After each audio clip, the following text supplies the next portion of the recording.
In this episode, I'm going to answer the question, I'm on a student visa, can I stop studying if I apply for my Australian partner visa? So stay tuned.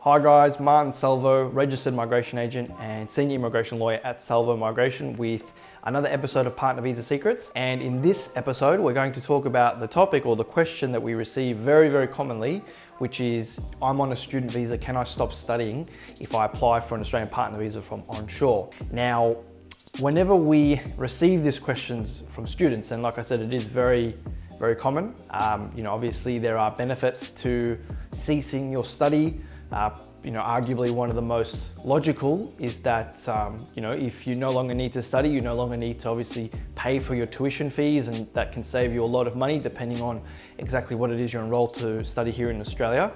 But unfortunately, the way the visa system works, applying for an Australian partner visa whilst you hold a student visa doesn't necessarily mean that you can stop studying without having to face possible complications with regards to your student visa. So let me dive into the whiteboard and I'll draw this in a diagram. That way it's a bit easier for you to understand. I can visually describe it and teach it to you.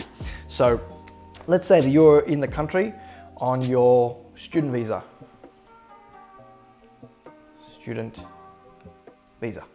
And let's say your student visa is due to expire on the 1st of January 2021. Now, somewhere along the lines, you fall in love with an Australian. Happens. And you want to apply for an Australian partner visa after, of course, you and your partner have accumulated enough time together and your relationship facts are strong enough and the aspects of your relationship are strong enough to justify applying for a partner visa. At that point, you're then looking to apply for a partner visa, right? You're not looking to rush into applying for a partner visa, which is what I discussed in another Partner Visa Secrets episode. If you haven't seen that, please watch that first. But you're in a relationship with an Australian, you're on a student visa, your relationship facts are strong and you want to get off the student visa by applying for a partner visa. Now, what will happen is when you apply onshore for the Australian partner visa, you're making a combined application, which is the A2801. And as soon as you submit your application, you will be issued your Bridging Visa A for Apple. Now, this Bridging Visa A has nil conditions, which means that you can work full-time. It's full-time work rights, as we call it. However, the issue is that you still have a valid student visa until the 1st of January 2021. Now, unfortunately, there's no way to get you on to this Bridging Visa whilst you still hold the valid student visa. A bridging visa will not take over from a student visa, which is a substantive visa. Your bridging visa will only come into effect naturally from 12:01 a.m. on the 2nd of January 2021. And from that point onwards, you have nil conditions, which means you can work full time and you are no longer obligated to continue studying. You no longer have conditions on your visa as you do on your student visa, which requires you to go to class, which requires you to maintain your COE, i.e. you continue to pay your tuition fees to the school that you are enrolled with. So that is really the legal structure or how Australian visas interact with one another in terms of, yes, there's nothing that stops you from applying for an Australian partner visa whilst you hold a student visa, but unfortunately that isn't necessarily a solution to get you off the student visa. So let's talk about solutions. I know you don't want to just sit here and listen to me talk about all the negatives. So let's see if we can put some positives down and see if we can find a way that maybe we can get you off the visa you're on and eventually onto a Bridging Visa A. So there are a couple of options potentially available to you. So let's say that, I'll change color. You choose to apply for your 2801 from inside the country whilst you still have your student visa. Now, one option that you have is to effectively allow your student visa to be cancelled by breaching your conditions or by voluntarily seeking the cancellation of your student visa. Now, either of those outcomes will lead to the cancellation of your student visa, which will cancel your bridging visa A. Now, if you've had your student visa cancelled after you've applied for your partner visa, you'll be entitled to a bridging visa E for egg. Now, there is a very, very big difference between a bridging visa E and a bridging visa A. The most fundamental is that the bridging visa E does not have work rights. Or I should say, it will have a condition that prevents you from working. Now, if you want to apply for work rights, you need to apply to remove the work restriction from your bridging visa E, which in actual fact means that you need to reapply for another bridging visa E and be able to show financial hardship and compelling and compassionate circumstances to have the new bridging visa E granted to you without the work restriction,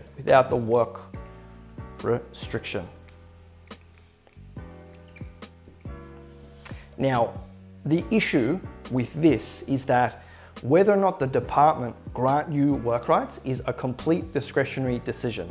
Although it doesn't cost you anything to apply for your bridging visa E or continue to reapply for bridging visa E seeking the work restriction or the work limitation restriction from the new bridging visa E applications, you may eventually just find yourself on a bridging visa E that has no work rights and you're waiting onshore in the country for a partner visa that may take a very long time.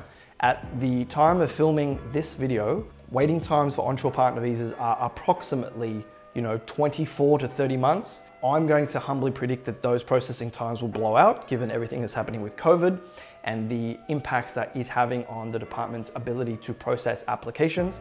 Now, COVID-19 doesn't prevent people from applying for their onshore partner visas, so there is still a large volume of applications every day to the Australian government, but what COVID does impact is the ability for the department systems and their staff members to process the work that comes in. So that will naturally lead to an extension of waiting times at the department level for visa approvals, and particularly partner visas, which I feel we're probably going to have a very large influx of during this period.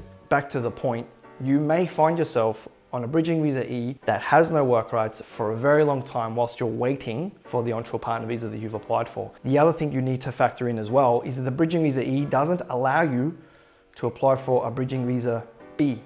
Now, it's the bridging visa B that allows you to go back home whilst you're waiting for your Australian partner visa to be granted. Let's say, which is very, very common. I mean, people apply for their partner visas onshore, they take a very long time, they want to go back home and visit their family for a short period of time, or maybe they want to go on a holiday with their Australian partner. I mean, whatever the reason may be, it's quite common for people to seek to depart the country. Now, if you are in the country waiting for your partner visa on a bridging visa A, you can very easily and very simply apply for your bridging visa B, depart the country and come back in. The problem is that the bridging visa E doesn't allow you to do that. You cannot apply for a BVB whilst you hold a BVE. So although you're not a prisoner in the country, although there's nothing that prevents you from departing on a bridging visa E, because you're leaving on a bridging visa E, that visa doesn't allow you to come back in.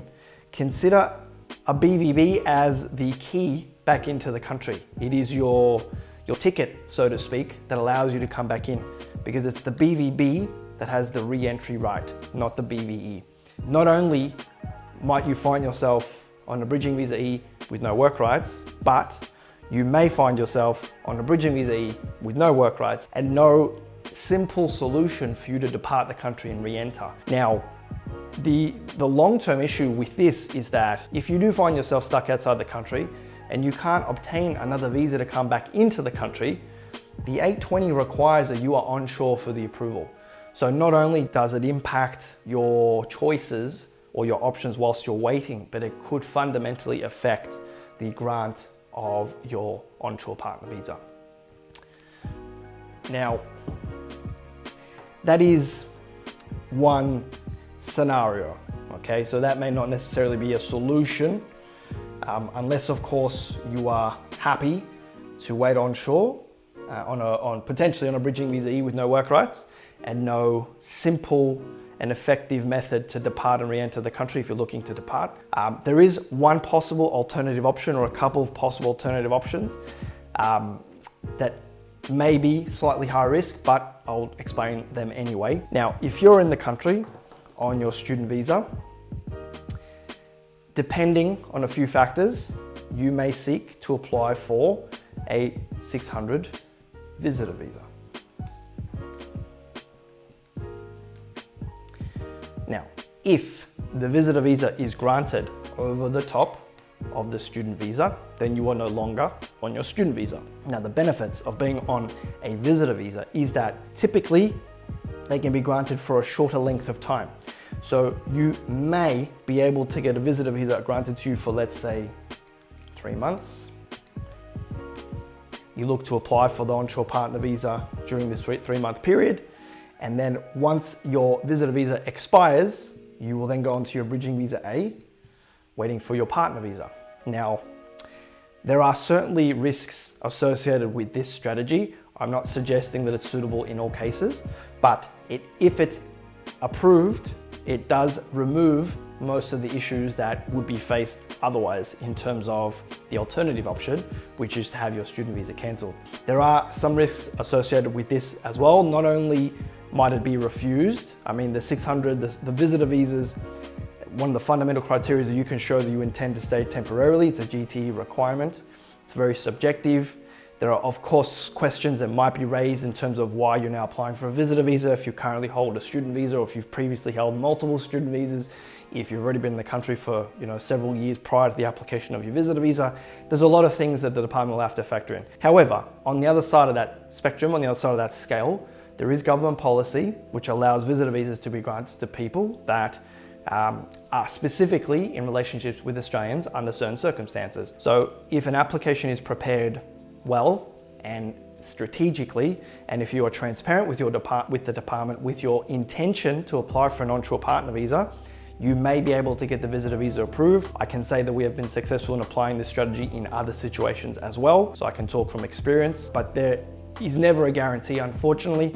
I'm simply just outlining it as one long-term option and a possible strategy that you might be able to implement in your case, or if you're an agent or a professional watching this video, implement it or apply to a case of your client.